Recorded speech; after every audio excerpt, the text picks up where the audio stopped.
Christine, je le disais ce matin, on parle des relations mère-fils et non pas relations mère-fille. Attention, il y a une nuance. Ah oui, évidemment. Alors déjà, avoir un enfant, bon, surtout un premier enfant, ça peut être parfois un petit peu compliqué. La relation mère-fils est cataloguée dans la plus compliquée de toutes. Pourquoi?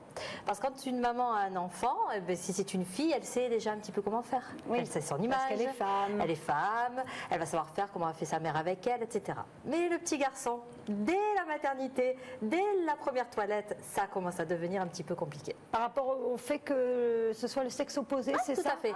C'est de sexe opposé. Et puis, la maman, le petit garçon, c'est son petit dieu, son petit roi, son petit prince, etc. Le petit garçon. Voilà. Et on a constaté que souvent, les mamans avaient plus de tolérance au réveil nocturne, aux cris, aux pleurs avec un garçon qu'envers une fille. Que par exemple, l'allaitement était très collé serré avec un garçon, puis avec un petit peu plus de distance avec une fille, etc. Les enjeux ne sont pas les mêmes. Hein. La maman va projeter des choses sur son petit garçon. Plus que sur sa petite fille. Oui, plus que ça, sa petite fille. Au départ, hein, je parle au départ, parce que c'est vraiment l'inconnu.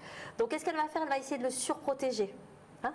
Donc là, c'est toujours pareil. La relation, soit elle se trouve un équilibre, et ça va, soit on peut basculer d'un extrême à l'autre. À partir de quel âge on peut basculer? Dès la naissance. Non, dès la naissance. Dès la naissance, tout peut la jouer. maman va mettre en place un relationnel avec son fils, et c'est là que tout va se jouer. Alors, différents types de relationnels. Soit alors elle va le surcouver, le surprotéger. La maman poule. La maman poule, mais la maman étouffante même, je vais dire. C'est-à-dire, elle lui donne trop d'amour. Du coup, l'enfant, eh ben, il ne sait pas quoi faire autrement que de se comporter par rapport à sa maman. Il va être tout le temps en train d'essayer de correspondre à ses attentes. Et il va avoir du mal à se structurer, à s'autonomiser tout seul. Ce qui fait qu'après, l'adulte qui va être, ça va être souvent un homme qui va avoir du mal dans ses relations avec les femmes. Et oui, bien sûr. Parce qu'il va chercher sa mère dans toutes ses relations, forcément il ne la trouvera pas. Oui. Alors il y en a une qui aura ses cheveux, une qui aura son rire, une qui aura sa manière de cuisiner, mais il va être malheureux et les femmes de sa vie vont être malheureuses aussi. Et puis il y aura peut-être un conflit, Christine, avec la maman. Avec la maman aussi, voilà, parce que la maman va avoir du mal à le lâcher. Si elle ne l'a pas lâché plus tôt, elle va avoir du mal à le lâcher à 25 ou 30 ans. L'autre cas extrême, c'est la maman qui dit, moi, les garçons, il ne faut pas que ça pleure, je peux en faire une chochotte, donc je vais les lever, pas trop de gâtés, pas trop de bisous, etc. Mais pour un vrai garçon, censément. Mais pour le coup, là, il va y avoir des manques aussi. Et c'est un enfant qui va aussi, après adulte, courir toujours après l'affection, l'affection d'une femme, etc., etc. Voilà.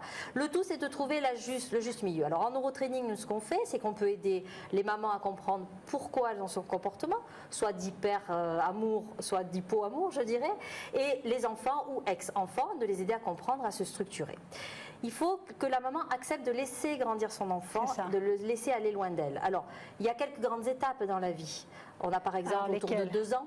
2 ans, l'enfant marche bien, il va commencer à appréhender un petit peu ce qu'il y a autour de lui. La maman, là, elle doit le laisser faire.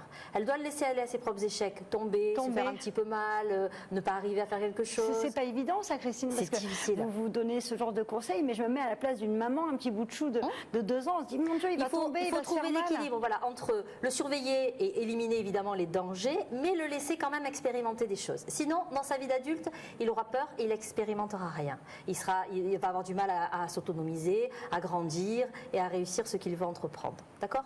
Ensuite, autre grande étape, la période 3-6 ans, où on va parler du grand problème de l'Oedipe. Hein? Ah oui, alors c'est ça, hein, le complexe d'Oedipe. On va le rappeler en 2 mots. En 2 mots, le petit garçon ou la petite fille, hein, puisque ça marche dans les 2 sens, va être amoureux de sa maman. Le petit garçon va être amoureux de sa maman, va vouloir se marier avec sa maman, va être un peu repousser le papa. Hein, tiens-toi loin parce que c'est mon amoureuse. C'est mon amoureuse. Voilà. C'est une étape indispensable à la construction psychologique. Cependant, il faut que les parents soient vigilants. C'est-à-dire à ce moment-là, quand le petit garçon dit « moi je veux me marier avec ma maman », il faut de suite lui dire non, c'est pas possible.